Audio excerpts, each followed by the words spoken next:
આમ આદમી પાર્ટીનું અત્યારે હાલ સદસ્યતા અભિયાન ચાલી રહ્યું છે, પરંતુ ક્યાંક આની સીધી જ અસર ભારતીય જનતા પાર્ટી અને કોંગ્રેસ ઉપર પણ ક્યાંક પડી રહી હોય એવું લાગી રહ્યું છે। વિસાવદરની અંદર ગોપાલ ઇટાલિયા જીત્યા એ બાદ આમ આદમી પાર્ટીએ ગુજરાતની અંદર પોતાનું સદસ્યતા અભિયાન શરૂ કર્યું અને અત્યારે હાલ ઘણા બધા એવા નાના નાના તાલુકા છે કે જેમાંથી લોકો ભારતીય જનતા પાર્ટી અને કોંગ્રેસ છોડીને આપની અંદર જોડાઈ રહ્યા છે।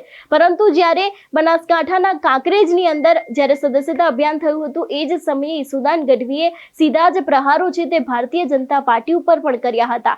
શું છે સમગ્ર વિષય, તેમને શું કહ્યું હતું તેના વિશે વાત કરીશું આજના આ વિડીયોમાં। નમસ્કાર, હું હંસિની અને તમે જોઈ રહ્યા છો નિર્ભય ન્યૂઝ। વિસાવદર બાદ ક્યાંક આમ આદમી પાર્ટી ગુજરાતની અંદર વધારે એક્ટિવ થતી જોવા મળી છે અને સદસ્યતા અભિયાનની અંદર પણ અત્યારે હાલ ધીરે ધીરે લોકો એમની પાર્ટીમાં જોડાઈ રહ્યા છે। ત્યારે આપણે ગઈકાલે પણ બનાસકાંઠાની વાત કરી હતી કે બનાસકાંઠાની અંદર ગેનીબેનના ગઢની અંદર પણ ક્યાંક ગાબડું પાડવામાં આવ્યું હતું, પરંતુ આ જ વાતને લઈને ઈસુદાન ગઢવી વધુમાં શું કહી રહ્યા છે તે સાંભળીએ। આજે કાંકરેજ તાલુકાના અરણવાડા ગામમાં અમારા પ્રભાતસિંહની આગેવાનીમાં ખૂબ બધા લોકો જોડાયા છે। મુકેશભાઈ જે અમારા પૂર્વ અહીંના ઉમેદવાર હતા વિધાનસભાના, તેઓ પણ આજે આમ આદમી પાર્ટીમાં પરત ફર્યા છે, ઘર વાપસી કરી છે, એમને પણ આવકારું છે।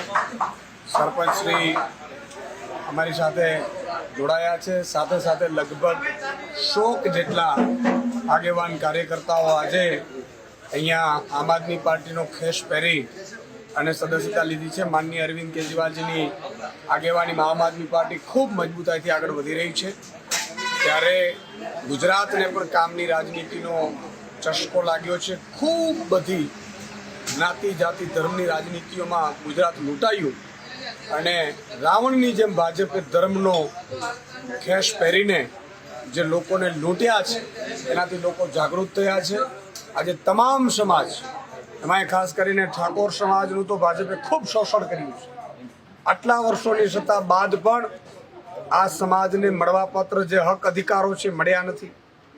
આજે પણ ગામડાઓમાં ઠાકોર સમાજ હોય, ચૌધરી સમાજ હોય, નાના સમાજો છે, આ બધાના આગેવાનો જે ભાજપમાં છે એમનો વિકાસ થયો, બાકી સમાજનો વિકાસ નથી થયો। ઉત્તર ગુજરાતની ખૂબ સમસ્યાઓ છે, દૂધના ભાવ નથી મળતા, ત્યારે આ બધા પીડાઓની એક જ ઇલાજ છે ભાજપને કાઢવાનું, અને એટલા માટે સૌ લોકો ભાજપને કાઢવા માટે એક થયા છે, આમ આદમી પાર્ટીને જીતાડવા માટે। અને હું અપેક્ષા રાખું છું આગામી સમયમાં તાલુકા જિલ્લા પંચાયતની ચૂંટણીઓમાં ખૂબ બધું લોકો સહયોગ આપશે અને તાલુકા જિલ્લામાં આમ આદમી પાર્ટીનો ઝંડો લહેરાશે એવો મને પૂરો વિશ્વાસ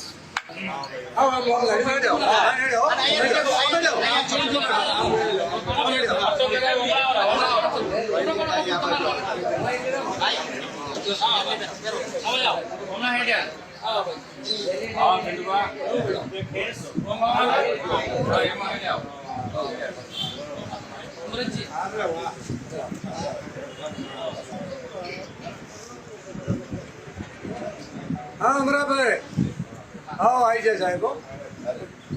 ના ના, સ્વાગત અને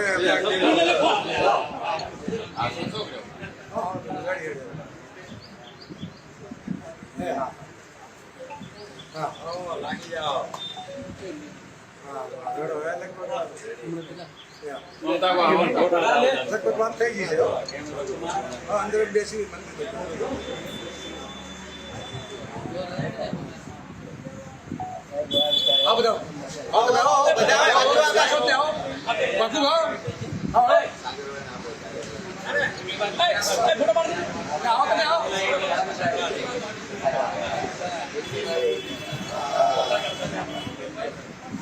ભાઈ બચડે આવો